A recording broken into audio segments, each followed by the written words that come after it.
What if you woke up tomorrow and the internet was just gone? Not down, not glitching, no error screen, no outage warning, just gone. Like it never existed. No Wi-Fi, no data, no backup. Now what? Sounds ridiculous, right? But let's actually walk through it. Because the internet isn't just where you doom scroll or laugh at memes at 2 a.m. It's the invisible thread holding modern life together. Take it away and things don't just stop working, they unravel. Your morning coffee? Tracked by cloud-based inventory? Your paycheck? Moved through digital banking rails?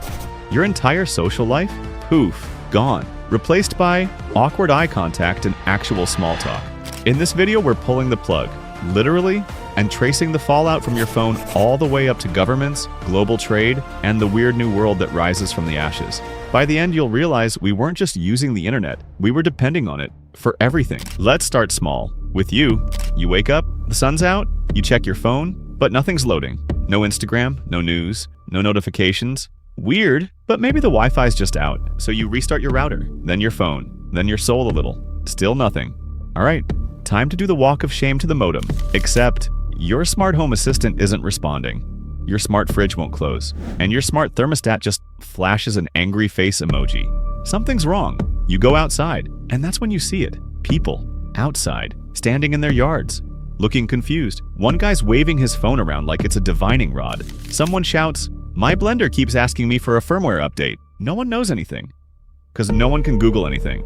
You head to your favorite coffee shop. It's chaos. The line wraps around the block. People are sweating, not from the heat, from digital withdrawal. Card readers are down. Payment systems are cloud-based. The cashier's holding a calculator like it's an ancient relic someone tries to pay with Dogecoin. A teenager pulls out a wrinkled $10 bill and whispers, "How do I even use this?" The barista just stares at it like it's a museum artifact. Cash is king now, if you even have any. Now you try to go to work. Except Google Maps is blank. Your GPS? Dead? Apple CarPlay? Bricked. You're out here like it's Oregon Trail 2025, trying to navigate with street signs and vibes. By the time you get there, your office is a mess. Emails won't load. Slack is dead. The cloud, more like a memory. People are pacing the hallways holding paper. Paper. Someone actually says the words, "Let's fax it." Half the interns pass out. Now zoom out, because it's not just your city. Banks, frozen, hospitals, can't access patient files. Prescription systems, offline, critical scans, trapped in digital limbo. Airports are grounded. Logistics fall apart. Cargo ships can't dock because port schedules were online only. Trucks don't move because they rely on GPS coordination. One logistics manager is just sitting on the floor holding a broken walkie-talkie, whispering, "I am the supply chain now." And you want to talk global?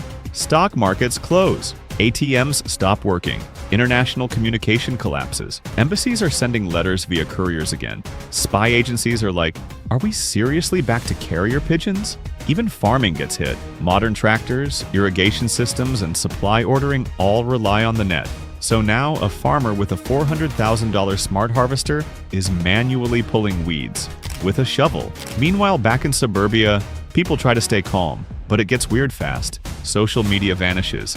Dating apps disappear. Redditors are seen blinking in sunlight for the first time in years.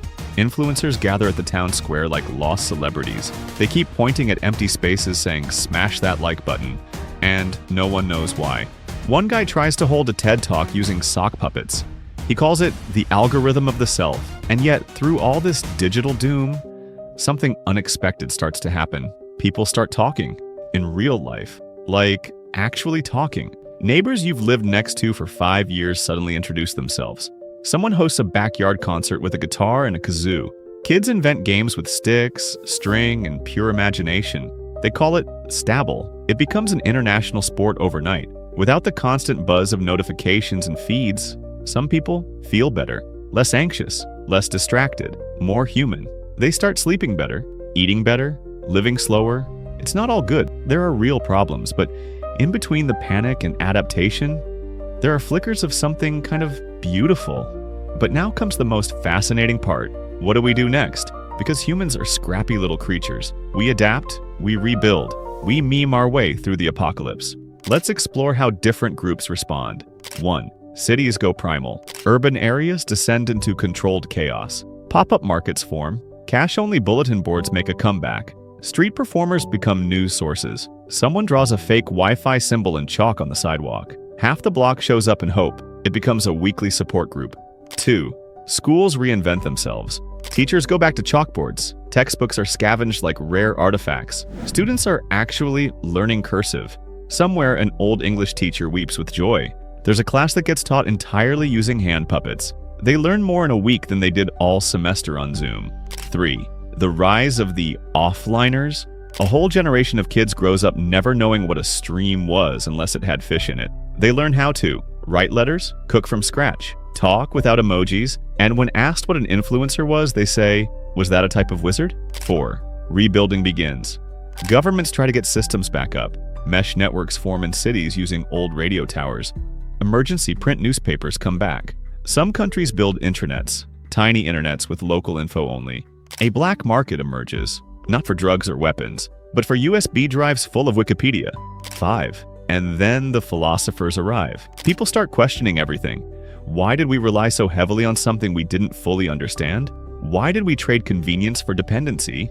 Was faster actually better? You'll hear phrases like pre-net purity, cognitive detox, analog authenticity. Some people never want to go back. Others would give a kidney for 30 seconds of Google Maps. Weeks have passed. The panic has mostly settled. People aren't freaking out about Wi-Fi anymore. They're focused on surviving, adapting, and surprisingly, thriving in some ways. What rises from the rubble isn't a perfect world, but it's a real one. People are growing food in community gardens. Neighbors are pooling resources, tools, and skills. Kids are trading Pokemon cards like it's 1999, except now it's their actual currency.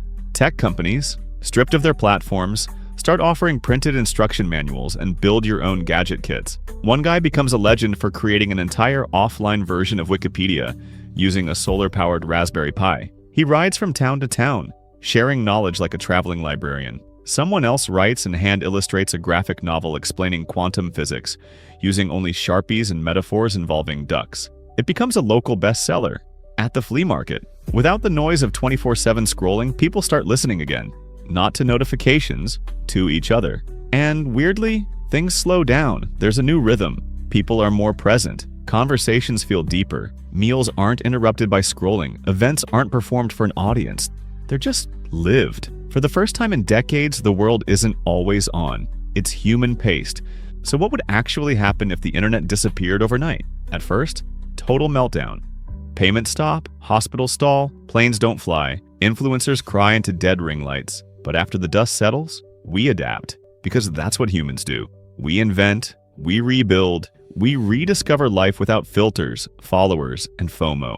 And yeah, it'd be messy, it'd be painful. There'd be loss, frustration, and real consequences.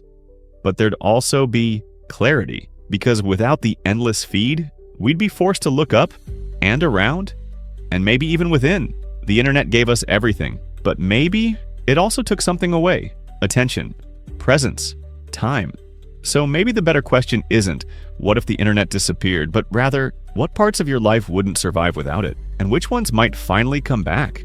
If you thought this was wild, wait until you see what happens when AI quietly takes over the world. Click that video right there.